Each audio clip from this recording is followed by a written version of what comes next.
much, David. Your efforts to continue to turn Delaware County blue are legendary, and you're absolutely right. That is why I'm here, because Chester Democrats are on the march. Yeah. On the march in Delaware County. In 16 days, we will have the opportunity to make John Linder the mayor of the city of Chester. And I am so confident.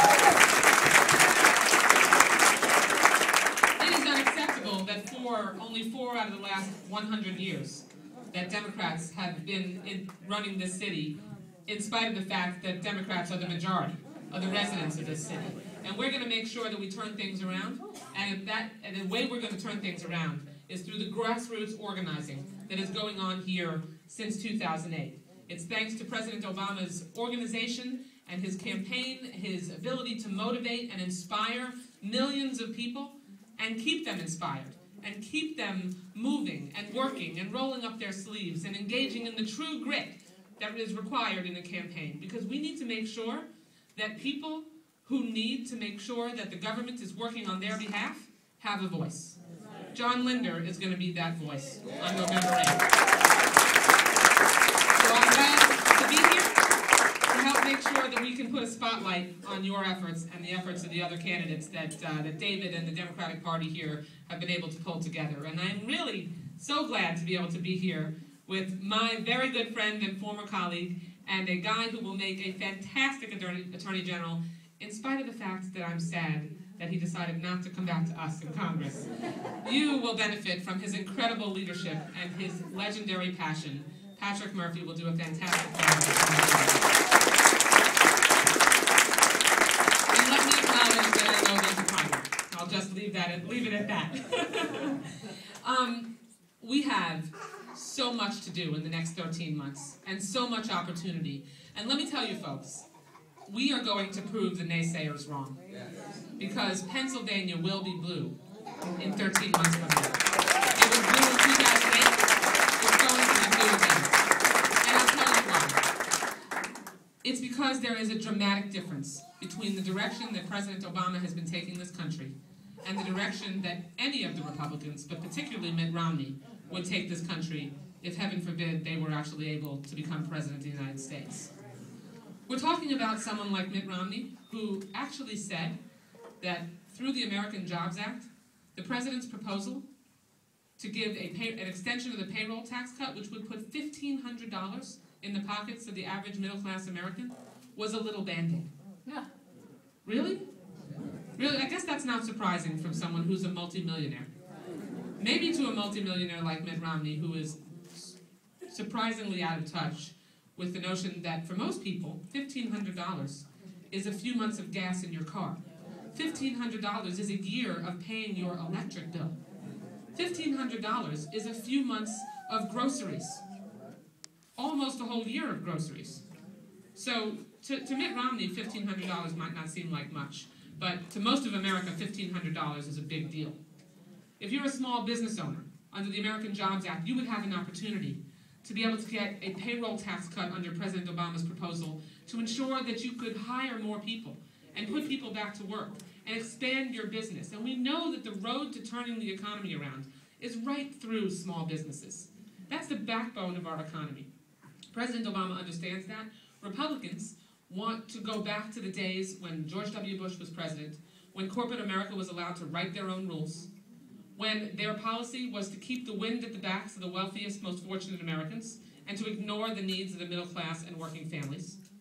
President Obama wants to push through the American Jobs Act so that we can keep teachers in the classroom, so that we can put firefighters and police officers and other first responders back to work, keep them on the job, make sure that veterans have an advocate, a way to get a job, and give them the thanks that they deserve when all of our troops that will come home from Iraq at the end of this year so richly deserve and for fighting so hard for our freedom. President Obama wants to make sure that we can rebuild our bridges that are deteriorating, fix our roads, expand them, build our nation's infrastructure, and put hundreds of thousands of construction workers back to work. Which one of these things are Republicans opposed to? All of them. All of them. How out of touch touch could they be? Well, I think they're completely out of touch with the values and the principles and the priorities of Pennsylvanians. And that's why in 13 months from now, we will have that dramatic contrast. The election in 13 months has never been more important. The stakes have never been higher. And it feels like we say that every election cycle, this is the most important election of our lives. Only this one really is. It's not that we were kidding before, but this one really is. Because the stakes have never been higher. And I see Brian Lentz here in the back, and it's good to see you again and your little boy. When I had a chance to talk to Brian when he was running for Congress, we talked about the fact that we were both parents of young children. I have twin 12-year-olds and an 8-year-old, a boy, a girl, and a girl. And I know what's at stake for them in this election. When President Obama asked me to take on a third full-time job on April 5th, when he asked me to chair the DNC, member of Congress, mom, and now chair of the DNC, and not in that order. Mom comes first. My husband and I sat down and talked about what it would mean for our family. And Steve said, we've been married for 20 years. I call him Saint Steve. He'll be the first Jewish saint.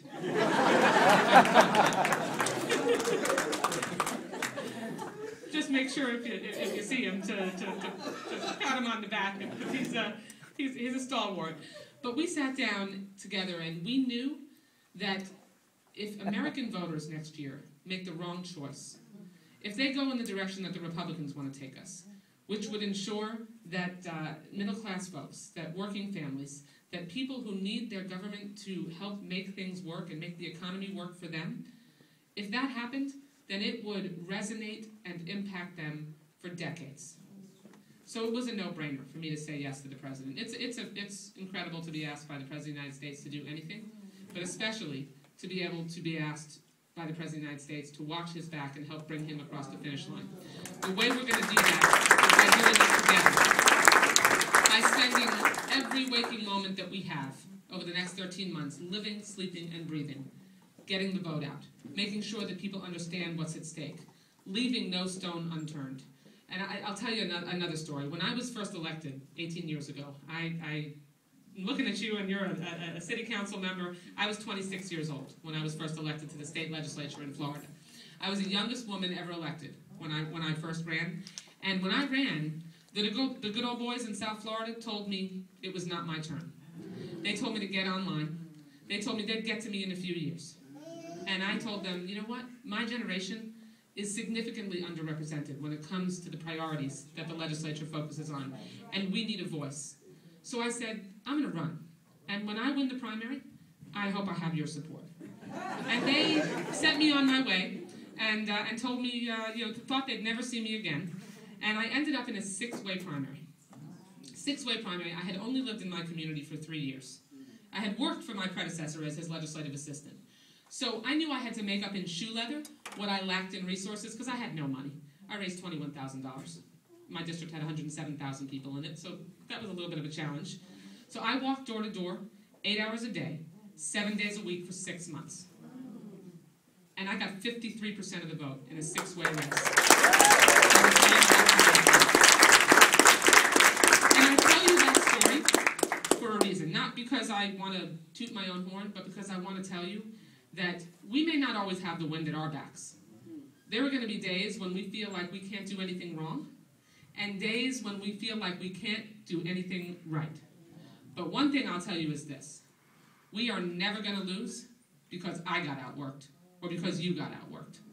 And that was the commitment that I made back then, and it's the commitment that I made to President Obama and to the Democrats who elected me to chair the DNC.